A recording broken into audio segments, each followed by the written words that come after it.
Everybody told me Jay was corny and whack. Everybody told me not to f with him. And I did it, and look what happened. Conspiracy against me, you know, because in the absence of the truth, bullshit will prevail. So as long as nobody out there spitting real, you know, you can come up with anything. How do you listen to a whole album, pick a single, shoot a video, then don't know? Okay, I see what's really good. You're trying to eliminate the competition. You know, because at first you retire, you know, then get me off the label, now you're back rapping again. Okay. Dame Dash is stirring the pot again, and this time he's calling out Jay-Z and his old mentor, Lyor Cohen. He's claiming these two joined forces behind the scenes to bring down none other than DMX. The industry, man, it's not the same. Doesn't have to do with talent, it's about playing the game. The industry, real niggas is dying to get in. The industry, just to find they don't fit it. Fans are now dragging Jay-Z online, accusing him of fronting like he's all about uplifting the culture while allegedly tearing down his own brothers to get to the top. Dame's not holding back. He's pulling the curtains wide open, saying Jay and Lyor didn't just step on a few toes. They allegedly sacrificed black artists like DMX to climb the industry ladder. And here's what really hits hard. My beef was with Lyor because I think he's a fake CEO and I think he's fronting on my culture, but he can't front on anybody else. DMX saw it coming. He tried to call it out, but barely anyone took him seriously until it was way too late. Now let's be real. We've all seen Dame Dash go at Jay-Z for years. People love to call him bitter or washed up. But according to Dame, it's deeper than just beef. He's been trying to tell folks that this isn't just about Jay. It's about the powerful people Jay aligned himself with. People like Lyor Cohen. I mean, it was like they have people that their job is to create beef so that they can monetize it, pause. But they don't let their culture feel. Who Dame says profited off black culture while pushing a narrative that made that same culture look violent and broken. And guess what? DMX clocked it early and spoke out publicly. But nobody really listened. Here's the backstory. In 2004, Jay-Z stepped in as the president of Def Jam, replacing Lyor Cohen. And the minute Jay took that seat, he gained full control of Roc-A-Fella's entire catalog. I never met a human being more competitive with me, like ever, not even my big brother. That move left Dame and Biggs out in the cold. But for Dame, losing the label wasn't even the worst part. It was watching Jay turn his back on the very people who built with him. He believes Jay let Lyor pull the strings while he played along like a puppet. It's wild stuff, and Dame is finally putting names to the moves he claims were made behind closed doors. One artist Dame Dash truly believes Jay-Z straight up threw under the bus was none other than DMX. Now, Jay's never owned up to any of it. In fact, after DMX passed... Don't know? Okay, I see what's really good. You're trying to eliminate the competition. You know, because at first you retire, you know, then get me off the label, now you're back rapping again. Okay. Jay went on LeBron James's show and brushed it all off, saying there was never any real drama and that DMX just had a wild competitive spirit. Jay made it sound like it was all love between them, but that's not how DMX saw it. According to him, Jay was the one who couldn't let go of the rivalry. When Jay stepped in as president of Def Jam, DMX was already a legend, 5 #1 albums in a row. But once Jay got that power, X claimed things changed fast. DMX spoke on this during an interview on The Breakfast Club, saying Jay started blocking his moves on purpose. Why? Because Jay had secretly changed his mind about retiring and didn't want any real competition standing in the way of his comeback. But the tension ran deeper than just music charts. DMX didn't trust Jay because of who he was rolling with. A lot of the love I had for wanting to be a part of the industry is not there anymore. I don't even associate myself with the industry. You know what I'm saying? I'm not an industry artist. I'm an artist. Behind the scenes, X was loud and clear about how shady he thought these execs were, especially Lyor Cohen. He believed they had too much control and were playing chess with black artists' careers while lining their pockets. DMX wasn't just talking, he was warning people, but nobody wanted to hear it at the time. Jay-Z, he's been playing the industry game like chess from day one, and one of his biggest allies, Lyor Cohen. Jay even called Lyor his mentor in his book, Decoded. Check this out.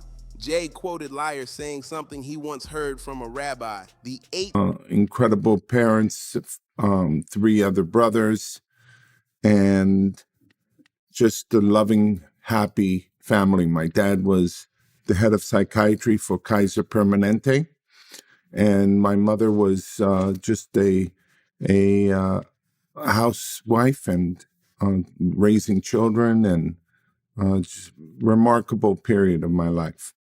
Now, I've always assumed that you were born in Israel because you have a slight accent when you speak. Have you heard this before? Yeah, so my parents weren't immigrants because they weren't staying here. Okay. So my biological father was coming here just for his education. And my mother worked for the Israeli government. Mm-hmm. And so when I was born, I went straight back to Israel. Oh, so you stayed there for a while. I spent my first 3 years in Petach Tikva. degree of giving is helping someone become self-sufficient. Sounds deep, right? But here's the twist. Now that folks are starting to piece together all the shady power moves Jay and Lyor allegedly pulled to stack their empires, that whole selfless giving talk hits real different. How generous can you be when you're out here allegedly blocking artists and controlling the game behind the scenes? So who exactly is Lyor Cohen, and why are people so suspicious of him? A real bad drug problem, DMX. I'm so sad. DMX, there's 2 people inside of him. And the Earl is one of the nicest people. I put him up in Lake George. Earl loved being silent with a fishing pole. I shit you not. He just would stay on that dock hours and hours and hours and hours.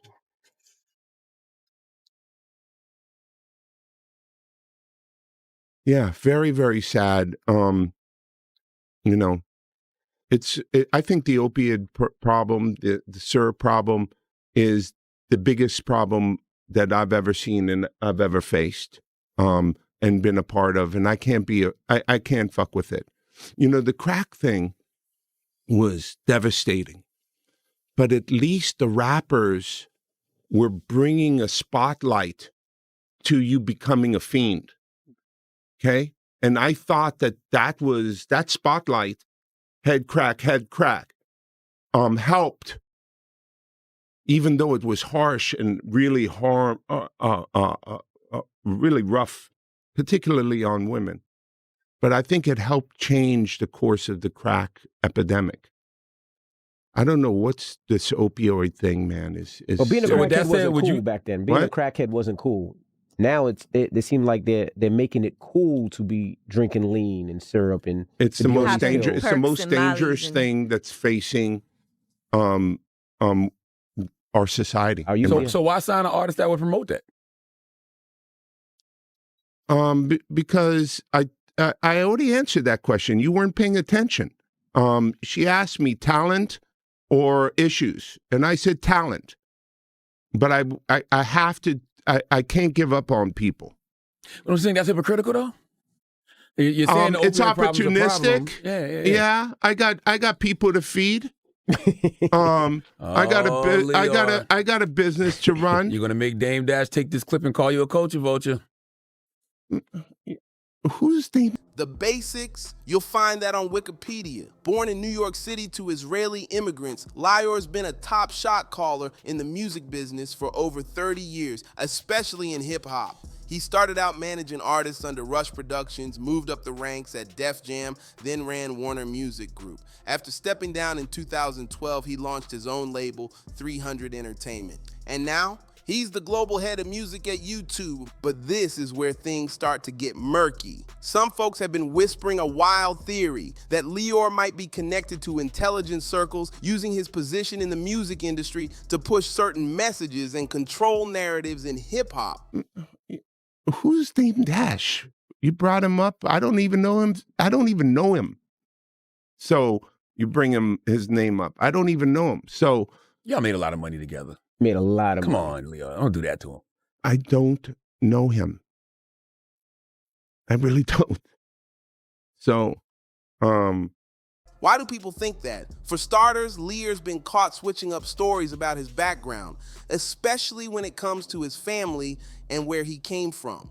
On Vlad TV in October 2023, Lyor was asked about his mom. First, he said she was just a housewife, but later in the same interview, a song on every album, A Conversation with God. Yes. You've had And a prayer. and a prayer, and I think you've had Three conversations with the devil. Three conversations with the devil. Why with the devil? Well, to make a fair decision, I think you have to be aware of both sides. And I was approached, so of course I had a conversation. It doesn't mean I rode with him or believed him. I just was able to recognize him by what he said to me and what he offered me. Say, oh, now I know you are. That's why I stopped talking to him. I've put out 7 albums, but he's only... he slipped up and admitted she worked for the Israeli government and even helped him score a job at the National Bank of Israel. So now folks are asking, what else is he hiding? Lyor Cohen's name stays in controversy, and it's no wonder Dame Dash straight up calls him a culture vulture. Just look at what went down when Lyor pulled up to the Breakfast Club. He brought up DMX and the opioid crisis, claiming he was heartbroken over X's struggle with addiction. Man, I was hearing too much police talk, and that's that.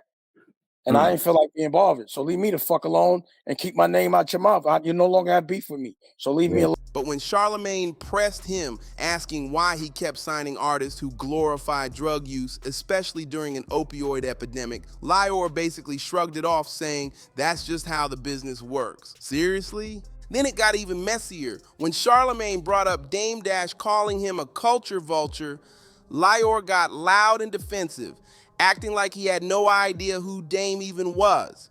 To Dame, this was just more proof he'd been right the whole time. He fired back on Instagram, writing, thanks for this, Lyor Cohen, for proving my point. In true culture vulture form, they make money off of us and then try to erase our true history and act like the real ones never existed.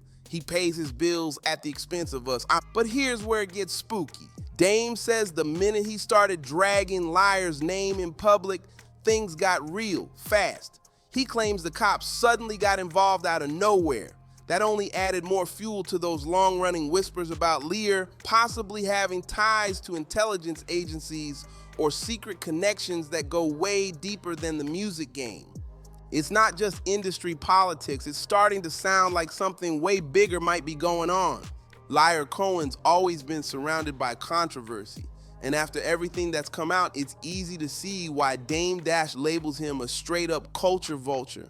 One of the wildest moments, when Lyor popped up on the Breakfast Club and had the nerve to speak on the opioid crisis. He even mentioned DMX, saying he was heartbroken over X's addiction battles. But then Charlemagne hit him with the real question: why does he keep signing artists who glorify substance abuse, especially during a full-blown opioid epidemic?